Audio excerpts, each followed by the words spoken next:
In this video, I'm going to show you how to change mouse cursor on Windows. So without further ado, let's get on with the tutorial. First things first, let's go ahead and open this one right here, and we're going to go ahead and click search. Now here in the search bar, we're just going to go ahead and type here mouse. There you go. You have here the mouse settings. Go ahead and click that one.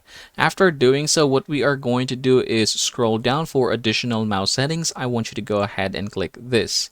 Now here we are going to head over for the pointers. And here in the pointers, you have different options. You can go ahead and click the scheme, and then you can go ahead and change it. For example, I'm going to change this to black just like so, and then hit apply and click OK. And then you can see that now it has turned into black. Additionally, if you want to change it into something one of your own, you can go ahead and click additional mouse settings, and then we're going to go back to the pointers. Here you can go ahead and click the normal select, and then we're going to click browse. And then I'm going to head over for desktop. I'm going to go ahead and show you this one right here.